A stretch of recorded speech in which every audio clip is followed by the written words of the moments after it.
Hey everybody, welcome back to Establish, brought to you by Shake Up the Establishment.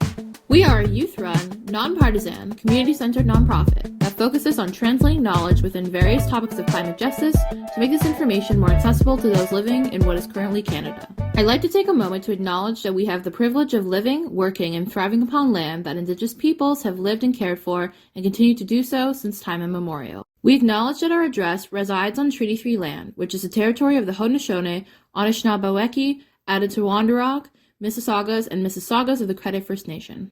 This episode is part of a larger project called Voices of the Greenbelt, consisting of 5 podcast episodes, a mini documentary, and visual workshops. This project has been supported by the Greenbelt Foundation. The Greenbelt Foundation's grant and research activities are made possible by the generous support of the Government of Ontario. Such support does not indicate endorsement by the Government of Ontario of the contents of this material. My name is Atreyu Lewis, I use they, he pronouns, and I'm a two-spirit, trans-masculine, non-binary, mixed Indigenous, and racialized youth. I grew up in Toronto, and I am now currently situated in Tiohtià:ke, also known as Montreal, Quebec. I am a public speaker, project manager, and grassroots leader with BIPOC organizations, as well as taking part in independent research on decolonizing methodologies, epistemologies, and promoting intersectionality and harm reduction. To wrap up the series, today's final episode will be a guided experience listening to nature sounds, Indigenous teachings, and interesting facts about areas in the Greenbelt.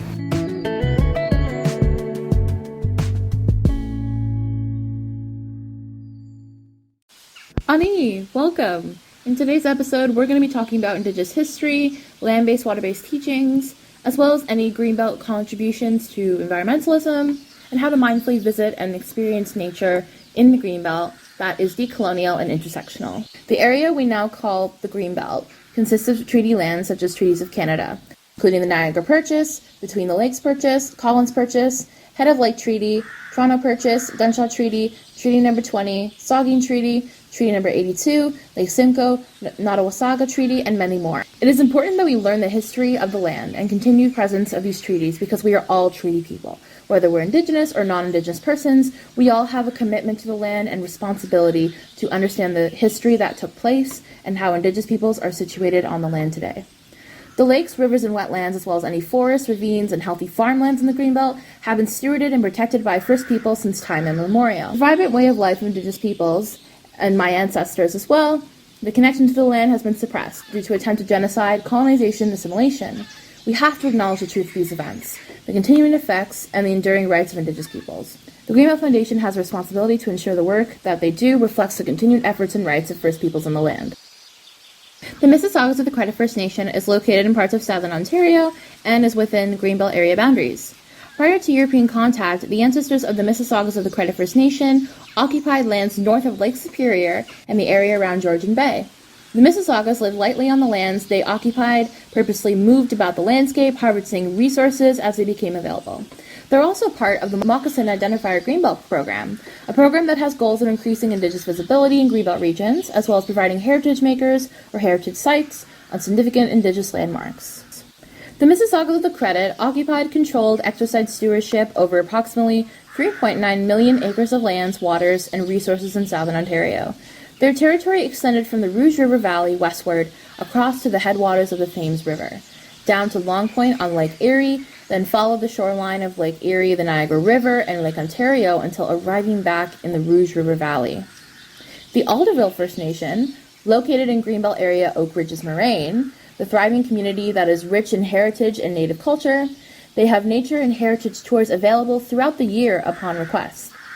The Alderville First Nation is a part of the Anishinaabe. They have a long history in the region of Ontario, dating back centuries through the Anishinaabe migrations to the Great Lakes to the subsequent occupation of southern Ontario at the beginning of the 18th century. Since the Great Peace of Montreal in 1701, the Alderville First Nation and their ancestors have been a party to events in southern Ontario that have helped to make the province what it is today. With the ratification of the 1763 Royal Proclamation at Niagara in 1764, the early treaties of the 1780s along the Lake Ontario frontier and the Williams Treaties of 1923 were significant events in Alderville's history. Alderville has also been home to the Mississauga and Anishinaabe of the Ojibwe Nation since the mid-1830s. Before that time, people lived in their traditional islands around the Bay of Quinte, Grape Island. The Mississaugas of the Scugog Island are also located in the Greenbelt area. Government officials in history were conducting land acquisition treaties with Mississauga and Ojibwa people, and they did not understand the languages of these people or fully grasp their understandings of Mother Earth. Millions of acres of valuable native land were stolen through these treaties with very little to receive in return. The Mississaugas of Scugog Island First Nation also moved into southern Ontario from their former homeland north of Lake Huron around the year 1700. The Mississaugas are a branch of the Greater Ojibwa Nation, one of the largest native groups in Canada. From time immemorial, Mississauga people secure all their needs from the surrounding environment, Mother Earth, hunting and fishing and harvesting plant materials for foods and medicines. Wild rice, an important food staple, grows in shallow water and was gathered in late summer using birch bark canoes. The Saugeen First Nation, also located in Greenbelt area of the Niagara Escarpment along the Bruce Peninsula, they offer opportunities for hiking, fishing, and swimming. The Saugeen First Nation Amphitheater is also located in the heart of the village of Saugeen, one of the most fascinating outdoor theaters in the province. Visitors are also welcome to hike on one of the nature trails that offers a unique excursion into the unrefined beauty of the area. The Saugeen River is known for having some of the best rainbow fishing in Ontario. The Saugeen River has approximately 2.5 miles of open river for fishing. You can eat all the fish you can catch. Now that we have a bit of context on the nations in the Greenbelt areas of Ontario, I'd like to share a quote with you from the book's Breeding Sweetgrass. What else can you offer the earth? Which is everything. What else can you give but something of yourself? A homemade ceremony, a ceremony that makes a home. This quote is very interesting to me because personally, when I visit these territories, even as an Anishinaabe Ojibwe person who doesn't know a lot of history of the Mississaugas, who's still on a reconnecting journey when it comes to Indigenous laws and treaties in Ontario, it really makes me step back and think, even if I'm on these territories, I know that I can always be mindful that no matter where I'm visiting, no matter what the history is, I'm always going to step back and carry that above thinking of, I'm in this territory, what can I offer, what can I do to practice some gratitude, to practice mindful visitation. As also a racialized person, oftentimes I feel like I'm in the city, I'm in Toronto or Montreal, and I feel like I'm not welcome. I feel like I'm in the middle of this scheme, of this puzzle that I'm not allowed to solve, that I'm not allowed to really get into or have the key to access. When I'm stuck in an institution or I'm in Toronto just walking down the street and seeing these place names of white settlers like Dundas, or even in Montreal, like Redpath, these white settlers that came here and focused on industry rather than just understanding the island they were literally on and occupying, and no matter where I'm going, no matter if it's in nature, if it's somewhere very remote, or even in an urban space, what can I offer today? What can I give? What can I acknowledge? Even nature, which is so, carries so much knowledge and wisdom, and so much biodiversity that I don't even understand yet. Even in a space such as Toronto, where there's so much, construction, industrial work, and business, and economics, and all these things that capitalism thrives on and colonialism thrives on.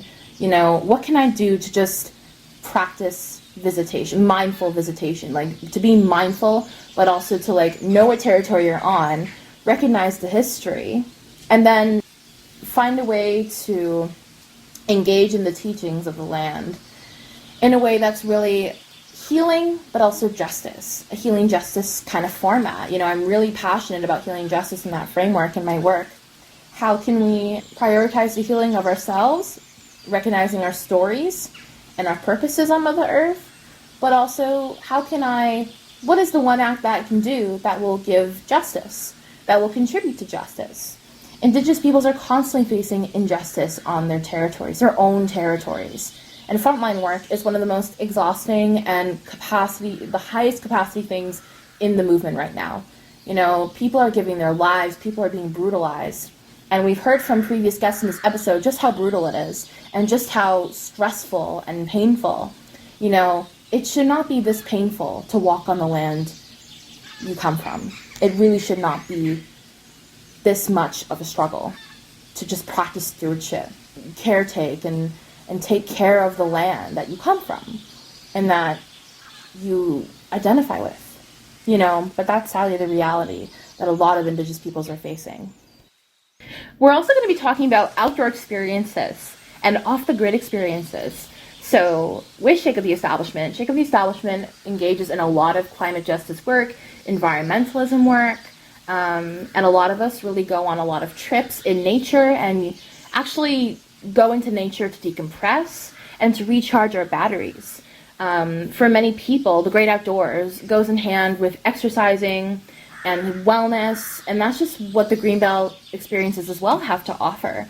Not only do they provide an opportunity for physical activity, they also promote mental health, allowing anyone the chance to explore the beauty that this land has to offer. For example, I love to go camping, I still have a ways to learn, but definitely going to places like Sybil Point Provincial Park, which is in Greenbelt Outer Boundary. It's only an hour drive from Toronto. It's located in Sutton, Ontario. It's close to Lake Simcoe, access to park and hiking trails. They're in proximity to Chippewas of Georgina Island First Nation, which I used to visit all the time as a kid because my family lived there. I was able to really reclaim space in the campgrounds as an Indigenous person. I previously traveled there with family and that was my one connection, a really big connection, visiting my grandmother and the family on the reserve. Even though I didn't live there, I didn't grow up there, it was kind of like that link, from present to past, or even just present to present, those present links, those present connections with the land and the family and the generational experiences here. Now I go up camping with my family and our family dog to Sybil Point. We go for the day, we use the facilities, we bring our tent, we try to just take up that space and enjoy ourselves up in that territory, and I just really enjoy it. I really enjoy being up there, and I just enjoy the nature around me and just grateful to be on this territory. So I also went to the Six Nations of the Grand River Youth Gathering in Oshawa, Ontario. It was an hour and 30-minute drive from Toronto, 30 to 45 minutes from Hamilton, Brantford. It's in proximity to the Greenbelt area in Niagara Escarpment, but not right directly in the Greenbelt boundary. We went, myself and my friends, to the Climate Justice Gathering in the community to discuss Six Nations history, traditional laws, governance, land defense in proximity to Greenbelt territory. We practiced gratitude and mindful visitation of the Six Nations territory as POC non-Haudenosaunee youth, as guests in this space. We had discussions with community members in that territory who had experience with frontline work as well as Indigenous advocacy roles. We stayed in a cabin at Chiefswood Park in Six Nations. It was a really, I just really loved being there, it was a really great accommodation. We got to understand a lot more about the lived experiences of land defenders and Haudenosaunee people in generations just before us, as well as current youth on the territory, on the front lines, who are Haudenosaunee. And it was just a really engaging experience, being at the campfire with all these other youth, talking about Indigenous issues in such a, empathetic, passionate way, such a grassroots way. I really felt like I was on the land and really engaged with the land and the teachings of that land, as well as being there for a more community work purpose. It was very grassroots, and it was a very, very engaging, meaningful space. That experience also reminded me of teachings I learned as a child in a First Nations school. And I'm going to read this passage from Dancing on Our Turtles' Backs, a novel on Indigenous teachings. So, Nanabojo is a prominent being in the Anishinaabe culture. Nanabojo teaches us lessons by never learning, representing the ordinary human struggle to live a good life. Their caste is being constantly succumbing to their own weaknesses, the consequences of which are demonstrated in many stories. Nanabojo is a powerful teacher, the first researcher, the offspring of prophet spirits, who was raised and influenced by Nokomis. They have a vast number of gifts to the Anishinaabe people and have done large amounts of balancing. They're often called the elder brother in English. So Nanabojo really demonstrates kinship with each other and kind of the affections that exist between us as well. As the book states, Nanabojo is kind of, to be honest, a character I aspire to be. Someone who is engaged with the environment around them. As a non-binary masked person, Nanabojo is often depicted as a masculine person, even a genderless person. And I just really relate to the way that Nanabojo engages with, in the creation story when he's talking to the animals around us, the animals in the story and the spirit beings there, and how Turtle Island is created and how Muskrat sacrifices themselves. It's a whole huge story, and I would definitely look more into it and look into that story. It's a really big story. And it just reminds me of how, as a non-binary trans masc Indigenous person, I'm very committed to understanding the world around me better in the means of biodiversity, environmentalism, and that life is intersectional, and that there are many pathways to finding healing and justice and finding connections with nature. And Nana Bojo is someone who really advocates for that, that kinship and that understanding of the world in many, very various ways. Speaking of engaging in nature, another huge thing I love to do, I love to paddleboard. So I go to a cottage in Jackson's Point. It's owned by a POC family, and it's run with beach access to getting out on the water right on Lake Simcoe. I actually am a surfer, and I used to surf in LA recreationally twice a year before COVID. But since COVID, we've kind of had to stay closer to home, which is my home in Toronto. So I basically just take the paddleboard and go out and paddle and sit in the lake. And I do acknowledge the privilege of being able to do that. Being able to pay for a cottage, take up that space on Indigenous soil. A lot of white settlers actually do this thing called white flight, where they will rent or even buy massive cottages in rural areas. And when there's a lot of POC activism or movements going on in urban spaces, they'll take that time to literally just flee, leave the urban space and go to their cottage and kind of romanticize that life. And as an Indigenous person, that's definitely the last thing I want to be doing, So I have really trying to get a balance of community work in an urban space with BIPOC communities, queer trans communities, as a disabled person as well, and also allowing myself that time to decompress and to engage in nature in a very meaningful way, very mindful way. Another way where I did this is I went to this Indigenous camp. We were foraging. We went to the caves in Harthouse Farm in Caledon, Ontario. It's located in the Greenbelt, right in the escarpment in Terracotta, Ontario. And a group of Indigenous leaders, as well as non-Indigenous youth, we went out to the site. We went on some cultural walks, nature walks. We engaged in some community healing with looking at the harvest there with the corn, and even some garlic, and it was just a really nice experience to be out there with fellow POC youth and to really understand that space. It was a little scary going in the caves too, but it was definitely worth the wait. It was definitely worth the experience and being in those caves and then climbing them and then making it out alive, because they're actually pretty take caution when going to those caves. It is a very scenic experience, very immersive. And I'm just grateful to be in an Indigenous camp, going to Indigenous spaces. I am also a massive hiker. So when I'm not going to trips like cabining and camping, and I am a hiker. I love going to places in Toronto, even outside Toronto. Rouge National Urban Park is actually right in the Greenbelt as well, near the Oak Ridges Moraine. It also is home to Carolinian forest ecosystems, home to amazing biodiversity, some of the last remaining working farms as well in the GTA. The human history there is dating back over 10,000 years, including some of Canada's oldest known Indigenous sites. I think that a lot of these hiking trails really promote well-being and access to green spaces and urban spaces. It's just right in the GTA, right outside of Toronto. There's also a lot of plant medicines that can be found along those trails in those areas. I went on the Vista Trail. There was a lot of bluffs there and history of just thousands of years of climate cooling too. An area that's also not widely known, but in the Greenbelt as well, is the Glendon Forest Trail. So we went to the trail that was right on the York University Glendon campus site.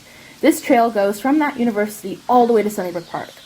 The piece of land that we call the Glendon Forest now was in fact cleared and used for farming between 1860 and 1920. It was replanted during the 1920s by the Woods, and today it's just home to a surprising number of plants and wildlife. It also has access to the Beltline Trail, which goes right to Evergreen Brickworks. It's Canada's first large-scale community environmental centre, somewhere I go very frequently when I'm in Ontario, Toronto. It's a huge example of actually reusing the land and restoring the land in ecological processes.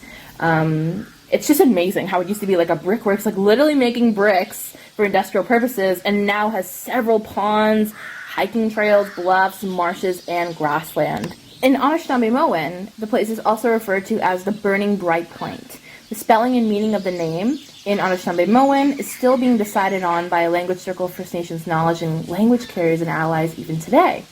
You know, the Evergreen, even though it's not directly in the Greenbelt area, it's so close in proximity, and I just feel so like immersed in nature and scenery when I'm there.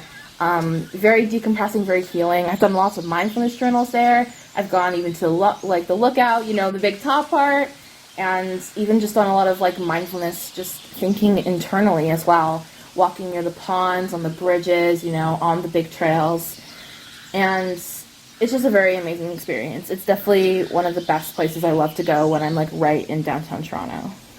Some places I have actually yet to visit, but I'm really like, when learning about them, I'm so interested, are some of the key waterfalls in the Greenbelt regions. So along some of the trails, you can also enjoy a lot of waterfalls across the Niagara Escarpment, for example, popularly known for the breathtaking Niagara Falls. Hikers and cyclists alike are sure to find many smaller but equally beautiful waterfalls as well. One being the Jones Falls, located in the Potawatomi Conservation Area. It's over 12 meters over the escarpment, west of Owen Sound. You can also find plenty of trilliums in the spring. Location's excellent for just cross-country snowshoeing, skiing during winter months.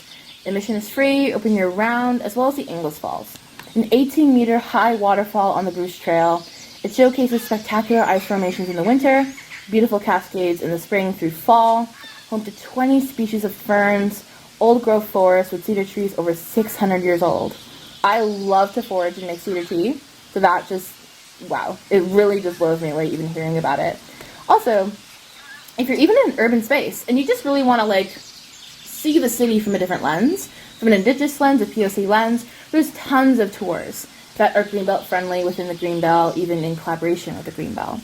There's the Indigenous Eco Tour led by Alan Cooley. They are First Nations eco educator and forager, and they do tours in Greenbelt areas such as Rouge Valley and High Park, which is pretty close to the Greenbelt. I went with a few other SUIT members and offered a traditional tobacco pouch with other medicines on behalf of SUIT. We learned a lot of history about the ecology, about settlers and them planting their own plants from overseas over the years. We actually learned that High Park has its own sand, like elevated sand present. We also saw native plants versus plants brought over, like I just mentioned, seasonal growth and evergreen growth, and just other teachings about plants that I really didn't know about. For example, knowing the difference between like Queen Anne's lace and poison hemlock, definitely very important to know, as well as just seeing an Indigenous forager gathering and enjoying the nature around us. We went into the medicine wheel, natural world, creation stories, and a lot more. If you want to go on similar tours, there's also the First Story Toronto app and bus tour. It's a grassroots community developed tour in the city of Toronto. It highlights Toronto's history from an Indigenous perspective with the sharing of traditional knowledge, geography. It covers over 11,000 years of history. It visits sites such as the DVP, Don Valley River, High Park, Rouge Hill, Toronto Island, Fort York, and a lot more. Definitely check out these sites and these experiences in the Greenbelt if you have the chance. These amazing places would not be possible without the conserved areas they're located in. I would like to read a passage from the book The Intersectional Environmentalist. We can't save the planet without uplifting the voices of its people, especially those most often unheard.